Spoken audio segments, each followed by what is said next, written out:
talk to you. Did you maybe manifest this conversation somehow? Maybe. I've seen a bunch of your talks online, and first of all, let's start from the beginning. Like, what is your background? I thought I'd give you a 45-year arc Okay. in about 3 minutes. Perfect. Because then there's a lot of places you can get into it. So I started out as a musician, violin, up until about halfway through college. And then I realized to be a musician means you have to be an athlete because you're making your living with your body. No one told me that up through until I finally decided I don't think I want to make my living with my body because I've never been very strong. And more importantly, you also need to have a lot of stamina. And I didn't have that. And you weren't interested in gaining it? I couldn't. I have a genetic mutation that creates it. Like most people, when they exercise, you feel really good afterwards. I feel really exhausted. And I never understood why until many years later I realized that I have something called Gilbert syndrome, which is a mutation of a liver enzyme, and you have no recovery time. Whoa. Yeah. So is there anything they can do for that? Other than something like genetic engineering, which I've never heard anybody try yet, the answer is no. I've never heard of that condition before, I don't think. Yeah. It's there's some missing enzymes, and more importantly, the bilirubin, which is unconjugated bilirubin, you have way too much of it. So there's an upside and a downside. The downside is that you can't recover from exercise quickly, and so there's a lot of fatigue that happens. The upside is that unconjugated bilirubin is an antioxidant. It's one of the most natural antioxidant. So my cardiovascular system is like a 20-year-old. Oh. So you got your pros and your cons with this. Yeah. Have you ever tried exercising in very small doses, like throughout the day? Well, I walk every day. So that's my primary exercise. That's always great exercise. Yeah. If I walk too fast, too hard, I will feel it for the next 3 or 4 days. Wow. So too fast, too hard, too long? Yeah. So what if you do like 2 push-ups and then just do 2 push-ups like 4 hours later and then 2 push-ups like 4 hours later? Yeah, I can do that. Yeah. Yeah. I can do 7 push-ups. Yeah, maybe that's the move. Maybe the move is just make yourself do things very lightly throughout the day just to keep your bone mass and all that good stuff that we lose when we get older. Yeah. But it sounds like there's a pro. The cardiovascular benefit's pretty sweet. Yeah. So when you get to a certain age, your doctor says, let's take a cardiac calcium scan to see what your arteries doing. And the range is from 0, so they don't see anything in there, up to 100 where you're basically about to die. So my doctor said, just do that because your cholesterol is like off, it's way too high. And I have 0. Oh, wow. And say, well, how could you have 0? Because I'm 74. I should not be 0, but I do, and it's because of this. You look really good for 74. Thank you. You do. You look like maybe 15, 20 years younger than you're supposed to look. Yeah. So that's the other advantage of this particular mutation is longevity. Damn, son. Well, that's good. Yeah. There's a positive to it. So violinists, can I ask you this? Totally unrelated. Yeah. What is the difference between a violin and a fiddle? Well, a violin is a career track towards concert violinist. So it's classical music. So it's how you play it? It's partially how you play it, but it's mostly about the nature of the music that you're playing. So is it just how it's referred in different cultures? Like in Southern music, it would be a fiddle. It's also style. It's style, and it's also the intonation. Like if you did like I did, I transitioned from classical violin when I knew I wasn't going to do that as a career into bluegrass fiddle and banjo. Oh. So I actually ended up playing 25 years, the last 5 years being bluegrass. And so there, I actually had to learn not to play that well. Like it sounds better for bluegrass if you're a little bit off tune and you're not holding it right, and it's authentic. Yes. Scratchy. Yes. Something to it. So in fact, in graduate school, I was in the competition for the Illinois State Fiddler Contest, and so I was probably 25 or something at the time. And Alison Krauss was like a teenager, and she was in the same competition, and I lost miserably. And she was incredible even at that time. Who is she? Alison Krauss? I don't know who she is. Sorry. She is a... Do you know who she is, Jamie? Yeah. Yeah, she's a very, very well-known, somewhere between country singer, but she plays the violin and the fiddle and has a fantastic voice. I'm out of the loop. I'm sorry. Yeah. If you heard one of her songs, I'm sure you would know it. Yeah, if you made me name a fiddler, I would say, well, The Devil Went Down to Georgia was the first time like America really understood like popular culture, like the fiddle got introduced. Yeah. Is that fair to say? Yeah, yeah. Like that, for a lot of people, that song, the Charlie Daniels Jr. song, Right. that's the fiddle. Yeah, that's like... Is that good? Well, yeah, it's pretty good. It's a little bit like fiddle on steroids, but yeah. But I mean, like as a fiddler, do you hear that, or is it like only for the unwashed masses that think that's good? Oh, no. fiddle? It's good, Okay. good fiddling, yeah. Yeah, it's fiddling around. It's a beautiful instrument. Sorry for the sidetrack. So, Okay, so I did that for 20 years or so, and then in the middle of college, I decided I think I want to get a job where I could use my mind instead of my body. So I switched into electrical engineering. Why? Because I like to take stuff apart, and I used to make things in high school. So then I didn't know what I wanted to do after I got my degree, so I went on to get a master's in electrical engineering. And then I didn't want to be an electrical engineer anymore, so I got a PhD in experimental psychology. And so it sounds like flipping back and forth between lots of different things, and it kind of is. But you'll see that my career is a little bit like a game show in that you're presented with this is what you could do, like forever, or you can choose door number 2. And I almost always chose door number 2 because like I would do this for a while and say, I sort of understand that now. I want to do something different. Door number 2. So as a senior in college, I learned about this place called the Institute of Noetic Sciences, which was started by Apollo 14 astronaut Edgar Mitchell, who was the 6th man on the moon. And on the way back to the Earth, he had a mystical experience. And so today, a lot of people who go into space talk about the overview effect. And he was one of the first to talk about it openly, even though all of the other astronauts had it. It expresses itself in different ways. So people generally will turn from whatever they were, it's a transformative experience, and they become different. And so in his way of expressing that, after the mystical experience and thinking, what in the world is that? Because he felt one with the universe, literally. He decided to create this institute that would study what he had been studying for outer space, but for inner space, to explore inner space. So I remember in college reading about this new institute, and their motto was the exploring the frontiers of consciousness. And I thought, that sounds like something I want to do. But there wasn't any place to do that other than this one institute. So I always had in the back of my mind that's where I want to end up. What is that term, noetic? I know I've heard it before, but I never looked it up. Noetic.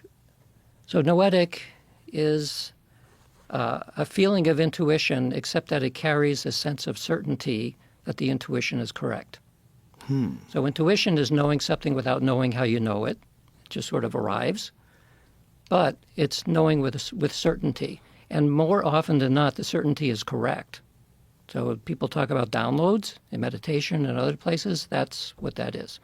This is a subject that up until, I would say, the last couple decades was pretty openly dismissed by rational people, right? There's almost like a desire to dismiss it, like a desire to define the world in much clearer terms where it's maybe ego-driven, you're in control of your own destiny, and then there's certain factors that are out of your control, and just this is how it is, and this is life, deal with it. And all this mystical woo-woo magic bullshit that people have been talking about for some strange reason for thousands of years, we just dismiss. And we dismiss it under the narrative of science. We're talking about science. We're science people. We want data. But there is data. That's what's weird. And if you're willing to look a little preposterous, which I certainly am, I think it's a good thing to do every now and then. Take a fucking chance and try to figure out if the world is exactly constructed the way you've been told, because it might not be. There might be some weirdness to it all. And it seems like we all agree. We all agree there is some weirdness. You could chalk it off to coincidence when you think about a person and you haven't thought about them forever and all of a sudden they call you. There's some weirdness in the world.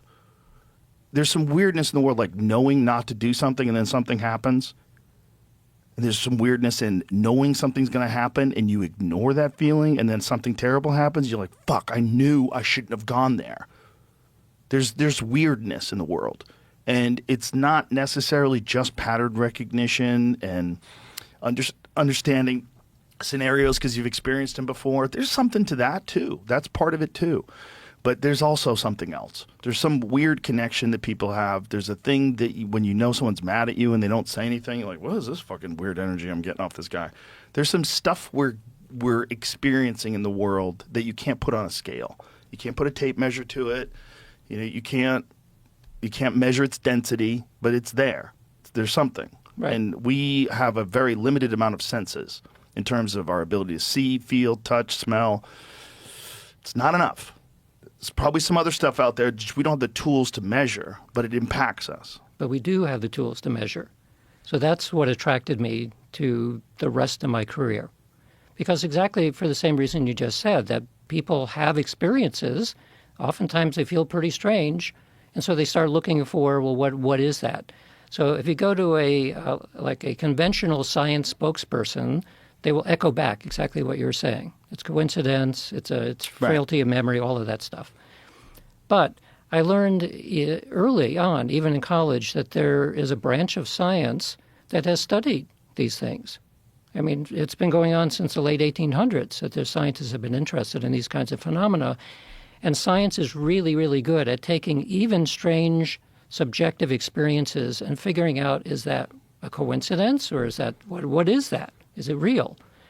That attracted me. So, and it partially came out of reading a lot of science fiction. So your science fiction is saturated with these kinds of stories, where the element of the story is revolving around some kind of psychic or noetic thing. The Force. Yeah. Classically. The Force in Dune, the series, Frank Herbert's Dune series, the whole thing about spice. Why did they have to take spice? Because that's the only way you can navigate when you're jumping through wormholes. Like you needed to know what you're about to expect on the other side. It just saturates novels and science fiction. It's there. And generally, if you have a topic that people are paying attention to like that and are very popular, it's because something is resonating. Like if it was so strange that nobody even had a way of thinking about it, it wouldn't be popular. But it is, and it's perennially popular. So I took the science fiction interest, and as even a younger kid about fairy tales, which is saturated with these things too. And I thought, well, I wonder if that's real. But then you kind of get shuttled into a scientific career.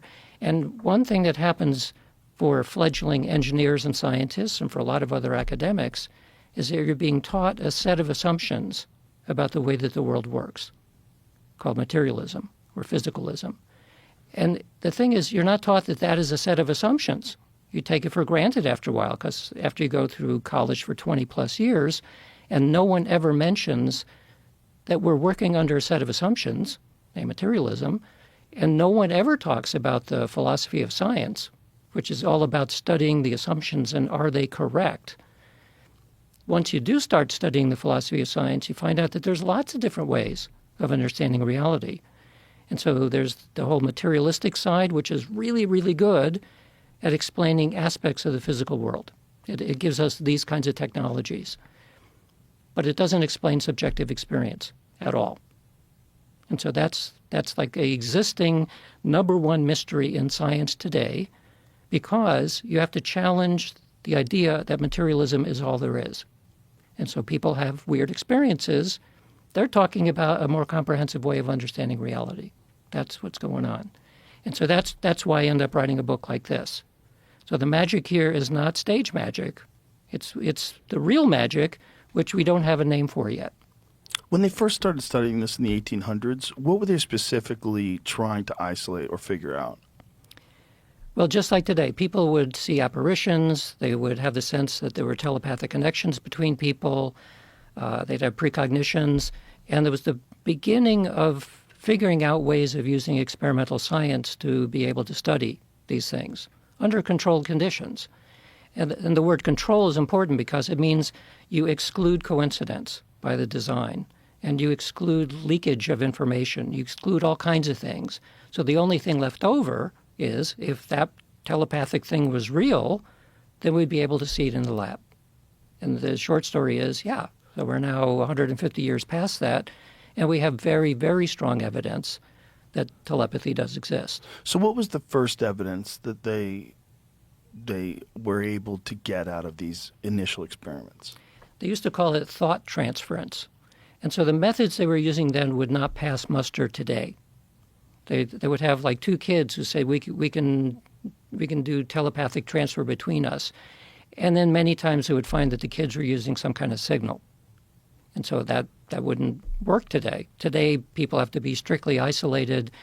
Neither can know what the target is that they're trying to transfer to the other person. And we do lots and lots of replications with lots of people. And so that then forms a body of evidence where it becomes extremely difficult to think of what the flaw might be.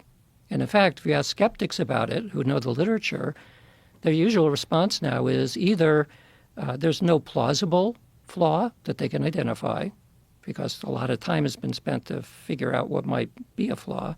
And the second response, which is more recent now, is we're not even going to look at the evidence because we know it's impossible, which is no longer a scientific argument, but that's the approach. We're not going to look at the data. That's silly. Yeah. Well, it's really silly when you consider the intelligence agencies have spent an enormous amount of money and a considerable amount of time studying remote viewing. Like, why? Why would they invest that much time in nonsense? Right. Why would they invest that much time in something where there's no evidence whatsoever and they've never achieved positive results? That doesn't seem to be correct. No. If you listen to the stories of the guys like Hal Puthoff and all these different people that have been involved in these remote viewing experiments, they had actionable data that they derived specifically from remote viewing. I don't understand it. I've never done it. I've never attempted it. I don't know if I can do it.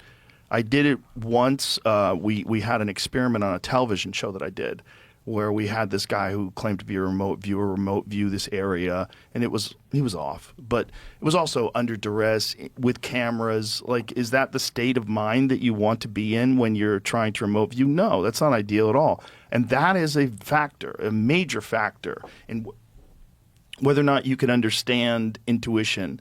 Is what is your state of mind? Are you in a place of complete anxiety and fear, or are you totally relaxed and focused on what you're doing? Is there any distractions? Is there a jackhammer nearby? Is there a dog barking? Is there something that could interrupt this state of mind that you're trying to achieve? Because there's different states of mind. We know this. We can measure this. We can measure the brain waves. We understand that the state of mind, it's not a static thing like a toaster. You know, it's not on or off. There's a bunch of different shit going on in your brain, in your mind, at any given time. And so the idea that remote viewing, which is some very bizarre connection that some people have to reality that's nowhere near local. They can describe things in detail, talk about submarines that are being constructed in the Soviet Union. Like, there's weird shit to that. And if you just dismiss that, you're being a fool. There's something there. And the only way anybody figures out if there's something there is if you study it. If actually intelligent people are willing to look a little foolish and spend some time studying it. This episode is brought to you by Visible. How many of you are currently listening to this podcast on your phone? If you are chronically online, like most of us are these days, your wireless network should be too. With Visible, you get unlimited 5G and unlimited hotspot, all powered by Verizon's 5G network. The perks of big wireless for half the cost. Visible isn't just a wireless plan. It's unlimited wireless designed to keep you connected and no contract holding you back. Switch today at Visible.com. Plans start at just $25 a month. Or get our premium Visible Plus Pro plan and save $10 on your first month when you use promo code Rogan, an exclusive offer for podcast listeners. Right. So that brings us to my next job. So after I got my doctorate, I started working at Bell Laboratories. Ooh. So it was the biggest laboratory in the world at the time. It was still the Bell system.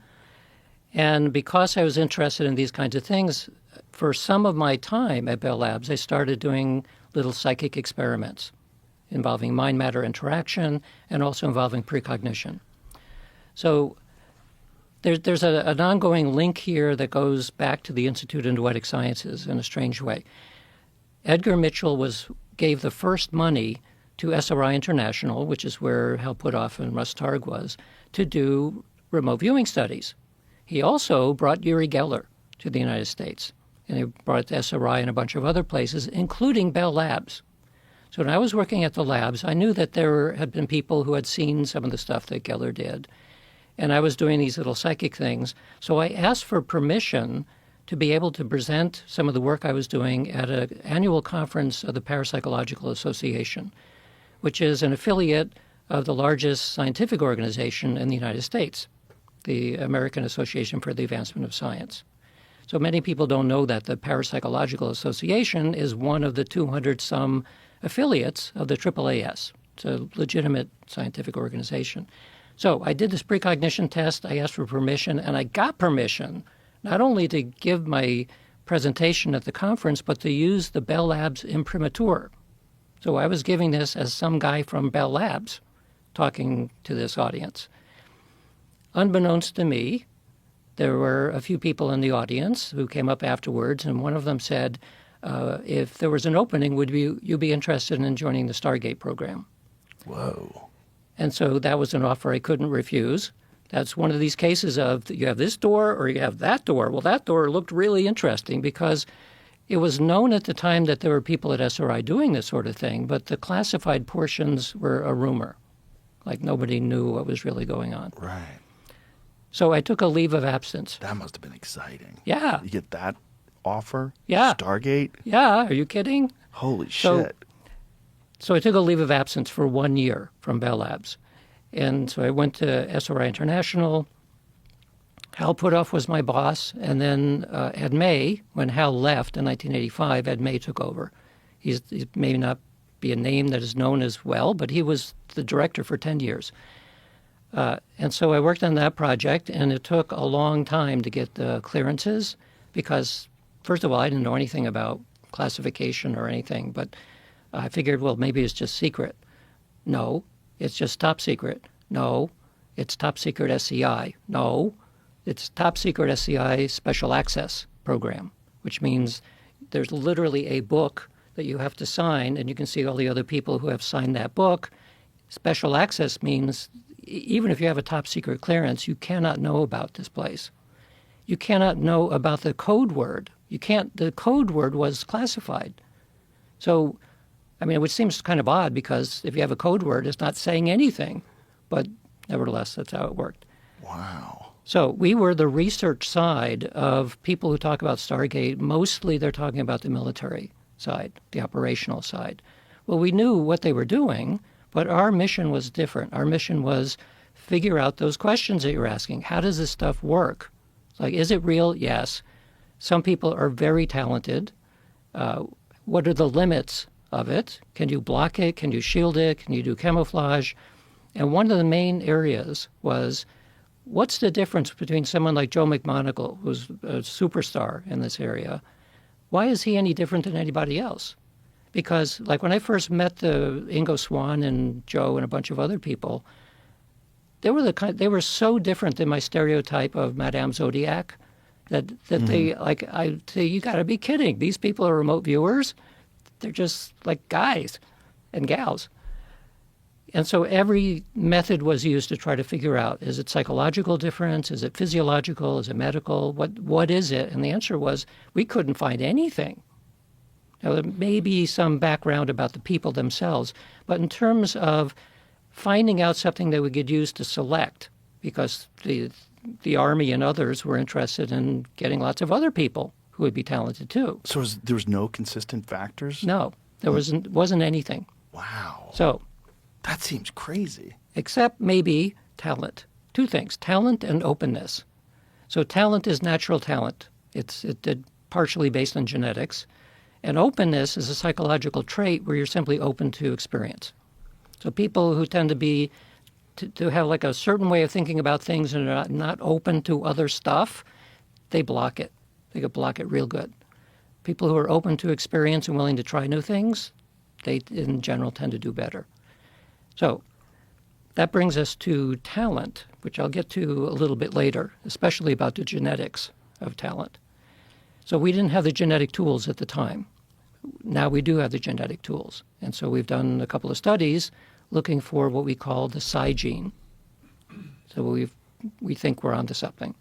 Okay, so I work on Stargate for a year. Go back to Bell Labs and almost immediately get another invitation. It's one of these doors open again. How would you like to go to Princeton? Because at Princeton at the time was the Princeton Engineering Anomalies Research Laboratory. It was a lab doing psi research that was headed by the dean of the School of Engineering.